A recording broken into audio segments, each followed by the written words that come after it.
On behalf of EURORDIS, I would like to welcome you all here today to the 2012 European Conference on Rare Diseases and Orphan Products.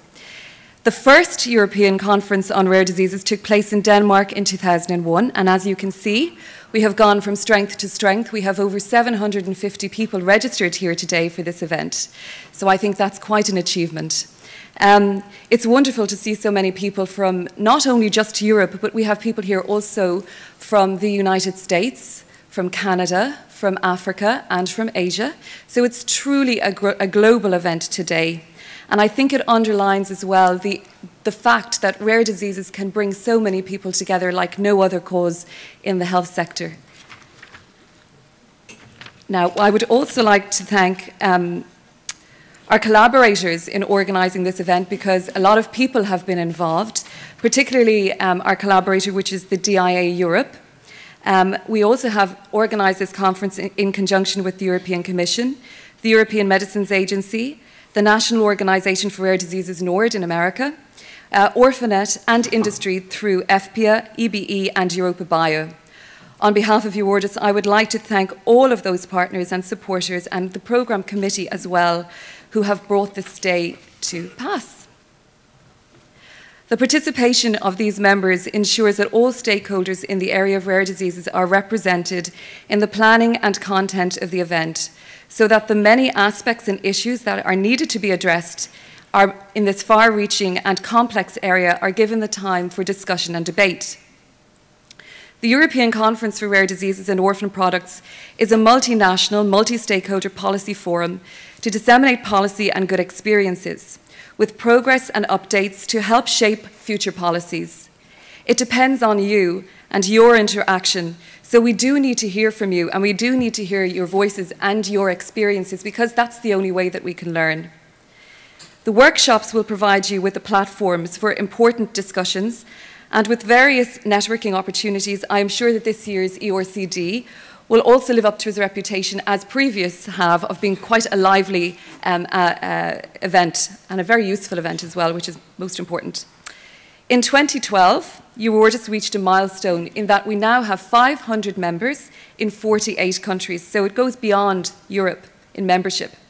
So many patients and their representatives may be here for the very first time, maybe because you have just recently had a diagnosis with a rare disease, or maybe it's just because you've only now learned about organisations like EURORDIS. And you're very welcome here today. You are among friends. Your voice is very interesting, and we do hope that you can participate as best you can, and that you can learn and meet new people and exchange your ideas. As I said, this is what today is all about. If it's your first time here, in a professional capacity, maybe from an industry organisation, or if you're a clinician or a researcher, you're also extremely welcome here today. And as I said before, your voice and your experience is also crucial to this process. Also this year, actually, EURORDIS is 15 years old. And we know that 15 it's an interesting age, but it's also an age where you're growing up and maturing. And in the 15 years that this organisation has been in existence, with the support of a very active, very focused and very determined voluntary membership, we have imposed the vision of EURORDIS and the voice like no other that I can think of on the thinkers, decision makers and innovators of the day. EURORDIS represents one of the largest patient constituencies, and our voice is everywhere. It is getting stronger. And in the 15 years in existence, rare diseases have become a public health priority in the EU, and many policy and regulatory developments have enabled significant progress. We will be discussing many of those today and tomorrow in our various workshops. The EU Commission of 2008 and the Council recommendation on rare diseases in 2009 stated that all member states should have a national plan for rare diseases in place by 2013. Some states are beginning this process, some have already got a plan, and some are actually on stage 2, their second plan. But we're all working very hard in that capacity. What these plans will look like in reality will depend on many factors, and I suppose most notably on financial support. We're all aware of the uncertainty of the times. I don't think I need to dwell on that. But we should note, however, that existing national plans have shown, and quite clearly, that a coordinated approach to the treatment and care of people living with rare diseases saves money, time, and resources. Member States know that implementing these plans is sensible, particularly in this day and age. We will continue to work with all stakeholders to ensure the plans that are developed are the best that they can be, and that they're plans that can evolve and provide the best care available and lead to a better outcome for our patients, which is what this is all about. You know, I was speaking earlier this week to colleagues of mine in various NGOs, charitable organisations, and we talked about the area of research, development and innovation for rare diseases. We talked about the irony we see in the fact that in a time of huge financial struggle, with glaringly negative headlines coming at us day after day after day, that there are amazing breakthroughs happening. They're happening all the time in the area of research, and we hope that these will lead to treatments in as short a time as possible for us. In the past 12 months particularly, I've noticed the emails going back and forward, fast and furious, with news of breakthroughs and other developments. Some are at a very advanced stage, some are preclinical stage, some at licensing stage.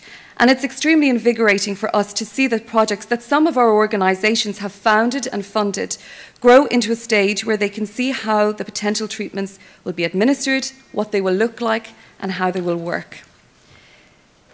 There is huge progress in things like gene therapy. We hear a lot about gene therapy, but there's also work in the area of stem cell therapy, cell therapies, compound developments, devices, and also in the area of nutrition and nutraceuticals, which is a big area that we're hearing more about.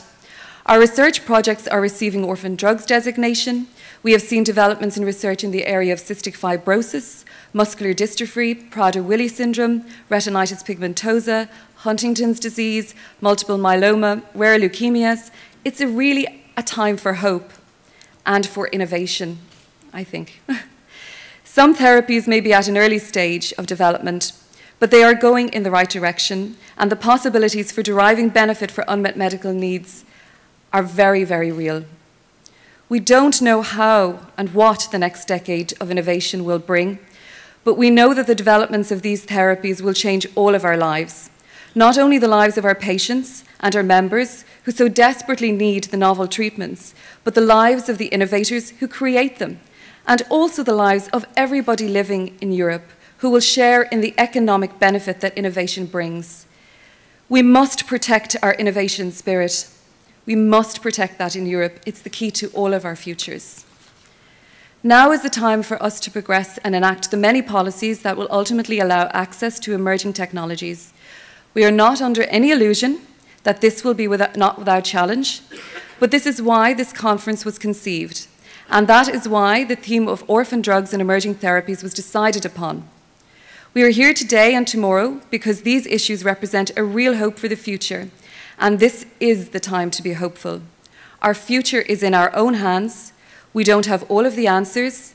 That's why we choose to create a platform that allows us to learn from each other and to discuss the issues and for all of our voices to be heard. So speak up.